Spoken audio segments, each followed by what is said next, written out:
오늘은 에베소서 내러티브 저의 첫 번째 시간으로 바보 같은 천재라는 제목으로 말씀을 증거하도록 하겠습니다. 함께 옆에 사람을 보고 바보 같은 천재 한번 합시다. 시작. 예.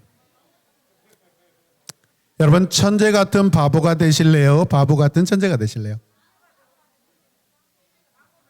잘 선택해야 돼요. 잘 선택하셔야 돼요. 사람들은 자기를 소개할 때 사용하는 문서가 있습니다. 그게 무엇이죠? 자기 이력서나 또 자기 소개서입니다.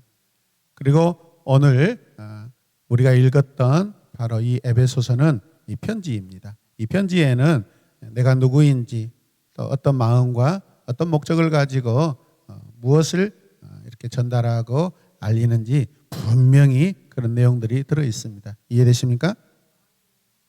사실 제가 제 이력서를 준비했는데 방송실에 보내지 못하고 그래서 보여드리지 못하는데 제 이력서는 어마어마하게 화려합니다, 여러분. 거의 굉장히 많은 자격증이 있고요. 많은 교회에서 사역했고 또 많은 회사에서 제가 직장을 또 다니고 그랬습니다. 그런데 이런 것들이 나중에 목회자가 되고 나서 그렇게 중요하지 않더라고요, 여러분. 그 사람이 누구인지를 가장 쉽게 알아볼 수 있는 것이 무엇일까요?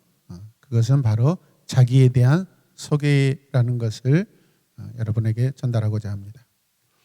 오늘은 에베소서 내러티브를 시작할 때 에베소서 도시에 대해서 먼저 제가 좀 알려드리고 싶습니다. 자, 기원전 133년부터의 로마 지배를 받았고 황제 아우구스토의 이 칙령에 따라서 에베소를 아시아의 수도로 삼게 됩니다. 당시 로마 제국에서 세 번째로 큰 도시로 성장하는데 후에는 제2의 도시가 되기도 합니다. 그만큼 에베소 교회는 어마어마하게 큰 도시입니다. 어떤 도시다고요? 네. 막대한 부의 축적은 자연스럽게 대규모의 건축 사업으로 연결되어서 원형극장, 또 도서관, 또 많은 상점들을 짓게 됩니다. 다양한 종교가 있습니다. 에스티아, 세라피스, 제우스 숭배 등이 유행하고요. 특히 건강과 행복의 여신 아르테미스를 숭배하는데 사람들이 얼마나 이 아르테미스 신을 좋아하는지 스스로 이 성전에 나와서 봉사하기를 원했다라는 것이죠. 신전은 종교 중심지인 동시에 중요한 은행 역할을 했습니다. 또한 에베소는 황제 숭배의 중심지로서 아구스투스의 성소가 있었고 공공장소에서는 이 왕의 그 신상들이 네로로부터 쭉 동상을 길거리에 세우는 그러한 것들이 풍습으로 있습니다. 마술이 유행했고요. 특히 에베소의 7편지라는 이 악을 막고 재주를 부리는 데 사용되었다고 그럽니다. 여러분, 혹시 여러분들에게 그런 편지가 있으시면 반납하시길 바랍니다. 에베소는 그리스 로마 시대의 중요한 유대 공동체가 있던 지역입니다. 굉장히 중요한 것입니다, 여러분. 그러므로 이 에베소에 유대인들이 많이 살았다, 안 살았다? 많이 살았다라는 것이죠. 두 번째로는 로마 감옥에서 쓴 편지 중에 하나가 이 에베소서라는 것입니다. 에베소에 있던 성도들과 신실한 자들에게 쓴 편지이고요. 사랑받는 형제 진실한 일꾼을 통해서 이 편지는 전달됩니다. 바울의 형편을 알리고 성도들의 마음을 위로하기 위하여 쓴 편지입니다. 에베소서는 골로새서라는 성경과 주제와 그 문장과 단어들이 굉장히 많이 비슷합니다. 그게 세 번째로 이 바울의 에베소에 대한 사랑을 우리가 확인할 수 있는데 과연 이 에베소가 이 편지를 쓰고 있는 바울에게 어떤 지역이었는가를 아는 것이 우리는 굉장히 중요하다고 믿습니다. 그렇지 않습니까? 안 그렇습니까? 대답도 안 하시고 감사합니다. 바울의 삶에서 에베소와 어떤 관계가 있는지 잘 보여주는 그러한 장면이 있는데 어디냐면 사도행전 20장에 나타나 있습니다. 18절 말씀을 보면 여러분은 내가 아시아에 발을 들여놓은 첫날부터 여러분과 함께 그 모든 시간을 어떻게 지내왔는지 어떻게 한다고요? 잘 안다라는 것이죠. 바울이 에베소 교회 장로들과 지금 이별하는 장면입니다. 모든 이별에 공동점이 있는데 이별의 공동점은 뭘까요? 눈물입니다. 사랑도 안 해보신 이 무정하신 성도님들, 저는 펜팔도 많이 해봤고요. 저는 초등학교 때부터 선생님도 좋아해봤고 반 친구도 많이 좋아해봐서 그 사랑의 감정이 제 안에 아주 많습니다. 질투할 일은 아닙니다. 뭐 그렇다고 그게 회개할 일은 아니라고 생각합니다. 여러분, 아들이 군대 가서 군복으로 갈아입으며 입던 옷을 이 집에다 보내죠. 며칠 전에 아는 집사님의 아들이 군대를 가서 그 옷을 보내왔는데 아마도 부모님들은 그 아들이 보내온 소포를 받으면 어떻게 할까요? 눈물 나오죠. 그런데 그 소포를 보는 순간 빵 터졌다고 그래요. 왜 그러냐면은 이렇게 써져 있더랍니다. 뭐라고 써있을까요? 비염약 보내지 마. 부모님이 아마도 우실까봐 그랬나 봅니다. 그래서 이 아빠가 엄마가 빵 터져서 이렇게 웃었다고 그래요. 여러분, 이별은 눈물이 있고 많은 간격이 있습니다. 이해되셔요? 이별을 해봤어야 알죠, 여러분. 이별을 모르면 사랑도 모릅니다. 무정하신 분들.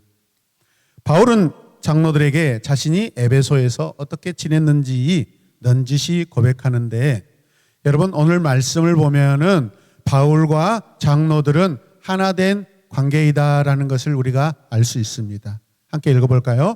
바울과 장로들은 하나 된 관계이다. 19절 말씀을 보십시오. 같이 읽을까요? 나는 겸손과 많은 눈물로 주님을 섬겼습니다. 그리고 그 가운데 나는 또 유대 사람들의 음모로 내게 덮친 온갖 시련을 겪었습니다. 겸손과 눈물로 주님을 섬겼다고 말하고 있습니다. 에베소 교회를 그렇게 사랑했습니다. 유대인의 음모로 수많은 시련을 겪어낼 수 있었던 원동력도 에베소 성도를 사랑했기 때문에 그렇습니다. 지금 바울은요, 흐느끼고 있습니다. 억울해하지 않을 수 있는 그 비결도 에베소 영혼을 향한 사랑 때문에 그렇습니다. 바울의 마음이 눈물로 진동하고 있습니다. 우리는 왜 한 영혼에 감격하지 못하는 걸까요?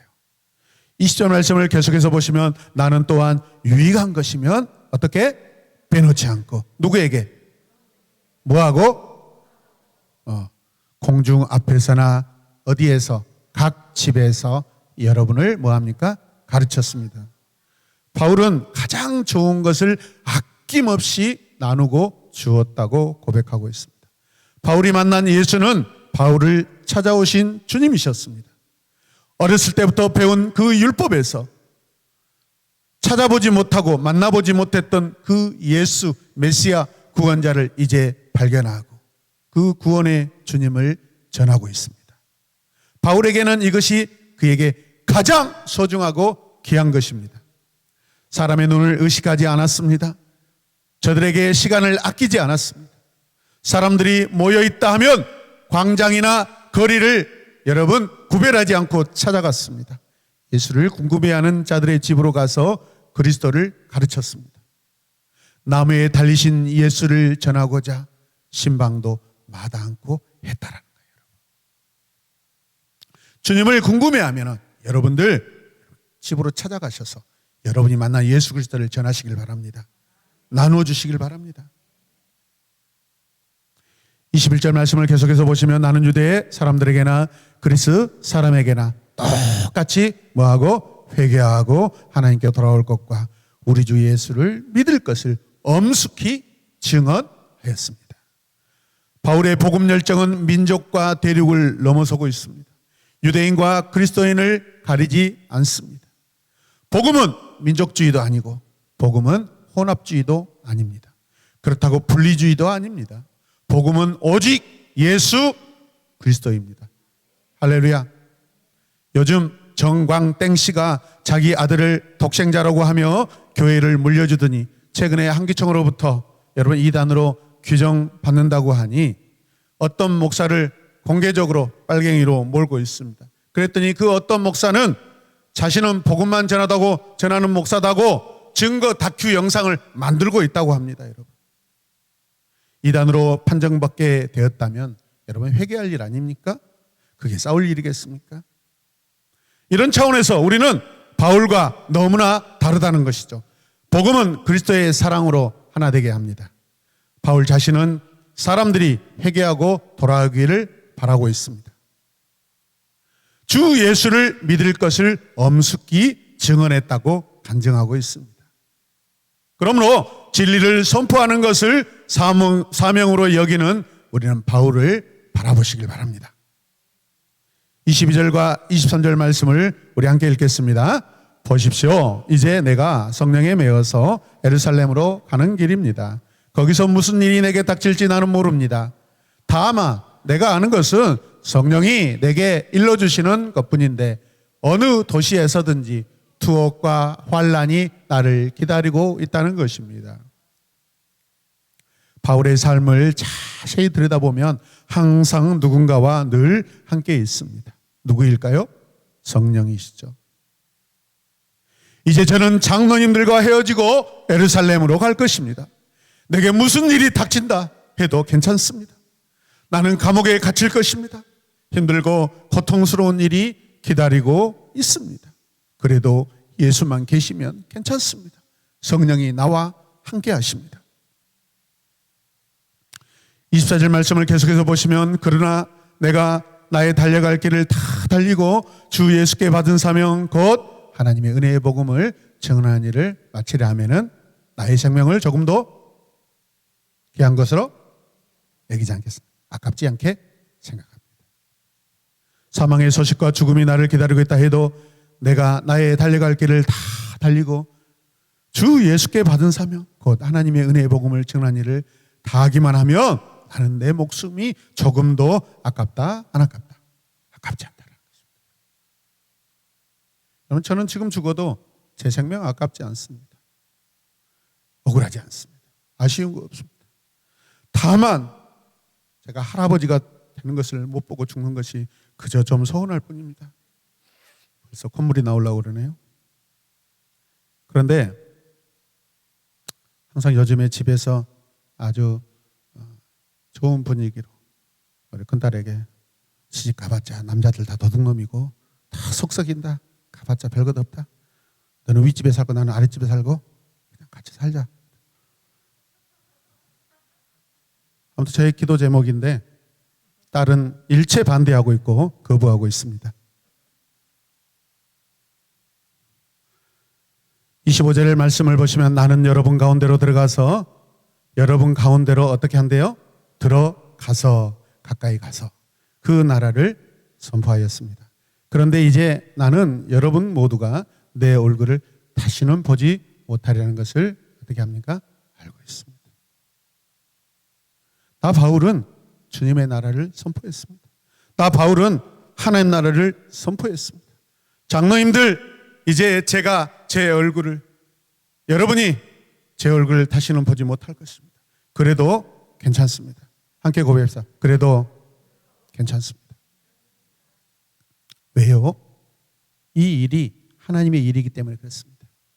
결국 바울은 로마에 가서 감옥과 가택연금을 거치면서 또 그곳에서 시간이 나는 대로 복음을 전하다가 2년 만에 로마 생활을 여러분 순교의 이슬로 자기 인생을 마감하게 됩니다.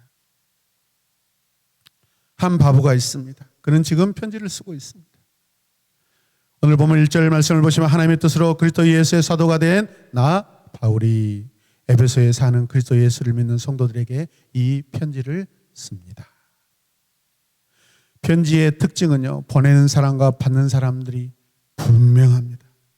아주 오래전 도시에 나간 한 청년이 고향에 있는 옆집 소녀를 좋아하여 편지를 보내왔습니다. 당시는 이런 편지를 주고받는 것 자체가 금지였습니다. 그래서 옆집 누나 이름으로 편지를 보내고 작은 글씨로 은주에게 건네주세요 라고 했는데 그만 배달 사고가 났습니다. 이 누나가 진짜 자기에게 보낸 줄 알고 그 청년을 오랫동안 좋아하게 됐고 옆집 소녀에게 편지가 전달되지 않았다는 것입니다. 같이 읽을까요? 시작. 아니 은주가 나와야 되는데 바울은 에베소에 사는 예수를 믿는 성도들에게 이 편지를 보낸다고 분명히 하고 있습니다. 바울은 자신의 사랑의 대상을 분명히 적고 있습니다. 얼마나 가슴이 설레고 좋았을까요? 그는 그래서 이렇게 자기를 소개합니다. 나는 그리스도 예수의 사도입니다. 사도라는 것은요, 종을 의미합니다. 나는 예수의 종입니다. 함께 고백. 나는 예수의 종입니다. 그래도 괜찮겠어요? 예수의 종이 돼도 괜찮겠어요? 바울은 계속해서 마음으로 편지를 써내려 갑니다. 2절 말씀 함께 읽겠습니다. 우리 아버지 하나님과 주 예수 그리스도께서 내려주시는 은혜와 평화가 여러분의 있기를 빕니다. 이 말씀의 안에 보면은 은혜와 평강이라는 이 단어를 여러분 이 헬라 지역 사람들에게 전달하고 있는데 본래는 유대인의 인사로는 카레인과 샬롬이라는 단어인데 의도적으로 바울은 은혜를 카리스, 평강을 에이레네라는 단어로 바꾸어서 헬라인들에게 익숙한 단어로서 인사를 하고 있습니다. 그래서 이 편지 안에 기독교의 향기가 물씬 풍기도록 글을 써서 전하고 있습니다. 얼마나 이 편지 안에 자기의 마음을 잘 전달하고 싶으면 여러분 이런 고민을 많이 했을까요? 우리는 편지를 보내는 나 자신을 먼저 소개할 텐데요. 바울은 왜 그리스도를 먼저 썼을까요? 그리스도 예수라고 쓰고 있습니다.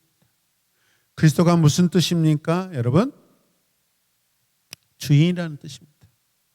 자기가 그 주인의 종이라고 소개하고 싶은데 나는 종입니다라고 하기보다는 주인이신 예수의 나는 종입니다라고 의도적으로 주님을 높이고 주인이신 주님을 높이고 종이다라는 것을 뒤로 빼면서 또 그 또한 강조하고 있습니다. 자기가 그 주인의 종이다고 소개하고 싶은 거죠. 이곳에서 바울이 전하는 그리스도는 어떤 그리스도냐면 부활한 그리스도를 소중히 여기는 그런 마음을 담고 있습니다. 이 절에서 바울이 소개하는 예수는 부활하신 주님이십니다. 바울은 예수님의 지상 사역 동안 다른 제자들과 함께 있지 않았으나 다메섹으로 가는 도중에 부활하신 그리스도를 만나는 체험을 통해 회심하였고 하나님의 특별한 은혜 가운데 사도로 부름받게 되었습니다. 그가 고린도 교회 성도들에게 보낸 편지에서 자기가 누구인지 전하고 있는데 함께 읽겠습니다. 시작. 나는 사도 중에 가장 작은 자라. 나는 하나님의 교회를 박해하였으므로 사도라 칭함을 받기를 감당하지 못할 자니라. 사도 중에 맨 꼴찌예요. 맨 막내라는 거예요. 그리고 주님이 나를 사도로 부르신 것에 대해서 감당하지 못할 그 은혜가 있다는 거예요. 사도라고 안 해도 자기는 복음을 전할 수 있다는 거예요. 내가 집사가 아니어도, 내가 권사가 아니어도, 내가 장로가 아니어도, 내가 안수집사가 아니어도 나는 성도로서 주의 십자가의 은혜를 입은 자이기 때문에 복음을 전할 수 있는 줄로 믿습니다.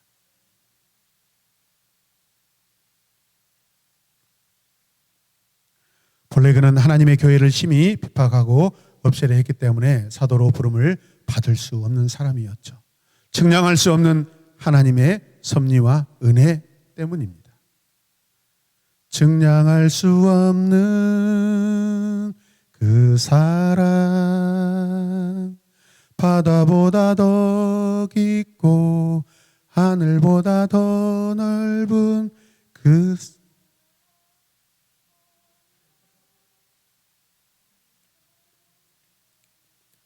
표현할 수 없는 그 사랑, 하나님 아버지 사랑, 나를 살게 하는 은혜. 측량할 수 없는 하나님 아버지의 사랑, 그 사랑이 지금 바울의 가슴에 가득 있습니다. 할렐루야. 디아스포라 유대인인 바울은 길리기아 다소에서 로마 시민으로 태어났습니다. 10대 중반쯤 예루살렘으로 올라가서 가말리엘 이 문화생으로서 교육을 받았습니다. 바울은 촉망받은 율법학자입니다. 바리새인입니다. 당시에 이 여러분 학파에서 최고의 제자였습니다.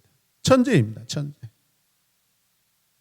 역사학자 에레미야스는 바울을 이렇게 소개합니다. 바울은 서기관이었고 재판관이었고 사내들인 공회 회원이었다라고 합니다. 여러분, 재판관이 아니었으면 여러분 예수 믿는 사람 그 유대인들을 가서 잡아서 죽일 수가 없는 것입니다. 무슨 이야기입니까? 그에게는 여러분 어마어마한 그 직분을 가지고 있었다는 것입니다. 이해되십니까? 무슨 말입니까? 그에게는 유대 사회에서 이미 촉망받고 여러분 인정받고 누구가 함부로 무너뜨릴 수 없는 그 높은 존경의 위치에 있었다라는 것입니다. 거기에 머리까지 똑똑해요. 짜증나게. 천재입니다. 천재. 바울은 복음을 전할 때 보면 스토 학파의 이 질문 방법과 논쟁을 사용하는 것을 볼 수 있습니다. 바울은 혼자 편지를 쓰는 것이 아니라 지금 교회에 에베소 교회 성도들에게 대화를 하면서 묻고 대답을 하면서 글을 써내려가고 있습니다. 이 절에서 자기를 사도라고 소개하는데 엄밀히 말하면 주님의 일꾼이고 주님의 종이고, 그래서 바울은 자기를 소개할 때 뭐라고 소개하냐면 내러티브로 뭐라고요? 시작. 나는 노예입니다. 나는 누구라고요? 나는 노예입니다. 누구의? 예수 그리스도. 자기 명함에다 김필한 노예라고 쓴 것입니다. 한번 읽어보실래요? 시작. 잠깐만요. 뻔뻔스럽게 제 이름을 여러분이 읽지 마시고 자기 이름을 넣으시라고요. 시작. 김필한 노예. 명함을 내밀었는데 김필한 노예. 왜 자기를 이렇게 썼을까요? 돈의 노예도 아니고 물질의 노예도 아니고요. 예수를 사랑하는 노예입니다. 바울이 어떤 사람이었습니까?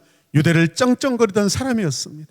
존경을 한 몸에 받았던 학자였고, 여러분 그는 유대교회 안에서 행동하는 양심이었습니다. 그러나 지금 노예가 되어 있습니다. 천재가 바보가 되어 있습니다. 우리는 예수를 믿는다고 하면서 우리는 어디서 살려고 합니까? 우리는 기회만 되면 높은 곳에 괜찮은 곳에 있고자 합니다. 이거는 성숙한 그리스도인의 자세가 아닙니다. 우리는 낮고 낮은 곳으로 가셔야 됩니다. 2023년 주님의 교회의 표어가 이웃을 사랑하는 교회입니다. 여러분, 여러분의 이웃들의 여러분 그 무릎 아래 서시길 바랍니다. 언더스탠드 하시길 바랍니다. 오늘도 역시 영어가 잘 나오고 있어서 감사합니다. 그 발치 앞에 여러분들이 무릎 꿇어 주시길 바랍니다. 그분들의 내놓지 못하고 고백하지 못하는 고통과 그 슬픔을 공유하시고 여러분 관계하시고 공감하시는 그 낮은 위치에 가시길 바랍니다. 어떤 사람은 교회의 세상에서 성공하였다가 쫄딱 망하고 예수를 믿게 됩니다. 대부분 그렇습니다. 그런데 이런 사람이 교회에 다시 왔습니다. 교회 안에서 예수를 믿었습니다. 그런데 설교 강단에서 목사는 그 사람에게 다시 성공하라고 가르치고 있습니다. 이게 옳은 일입니까? 세상에서 성공하다가 쫄딱 망해서 예수를 믿었는데 그 사람을 다시 교회에서 성공하라고 가르치고 있습니다.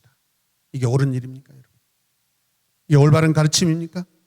세상에서 성공하는 것이 신앙인의 목표입니까?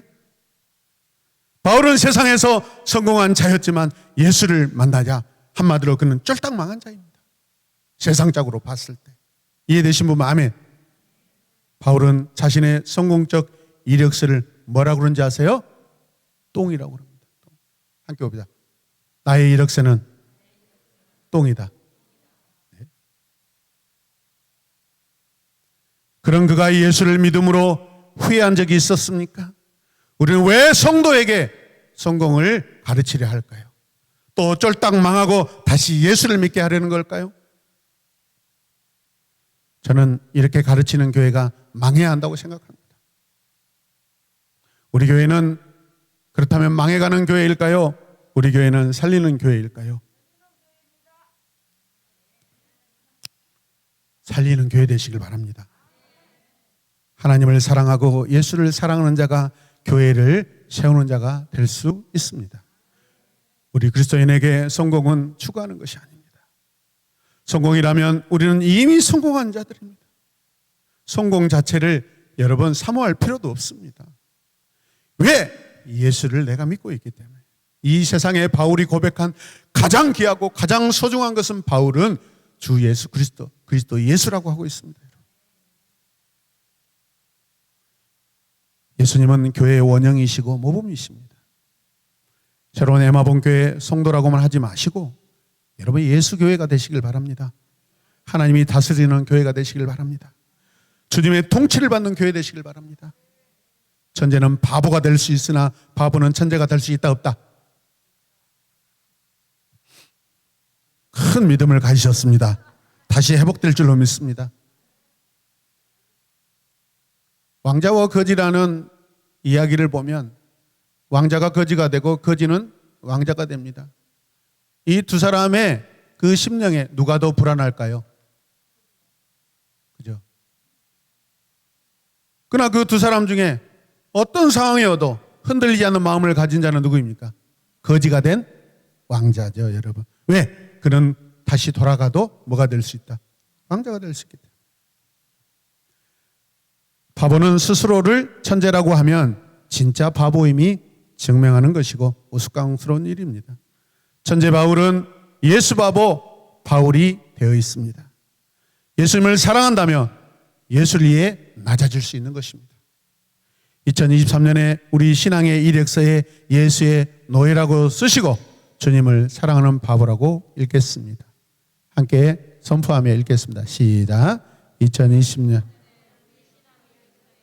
예수의 노예라고 쓰고 주님을. 바울은 왜 그토록 에베소 교회를 사랑했을까요? 그 이유가 뭘까요? 주님의 교회이기 때문에. 바울은 왜 그토록 에베소 성도를 사랑할까요? 주님의 성도이기 때문이었습니다. 바울 자신도 주님의 성도입니다. 내가 사랑하고 아껴야 할 성도는 여러분 누구입니까? 여러분이 사랑하고 아껴야 할 성도는 누구입니까? 여러분이 사랑하고 아껴야 될 교회는 어디입니까? 오늘 말씀을 마치면서 여러분 안에 이 질문을 좀 강하게 던지시고 2023년 내가 섬겨야 되고 내가 사랑해야 될 성도와 교회는 무엇인가? 내가 어떻게 하면 이웃을 사랑하는 교회가 될 것인지 큰 고민과 결단하는 여러분 되시길 주님의 이름으로 축복합니다. 하나님 아버지 감사합니다. 바보 같은 천재에 대한 이야기를 오늘 들었습니다. 우리는 기회만 되면 천재가 되고 싶어 하고 우리는 기회가 되면 많이 있고 높은 위치에 있고 싶어 하는데 바울은 일부러 자기 자신을 낮추고 주님을 높여드리고 있습니다.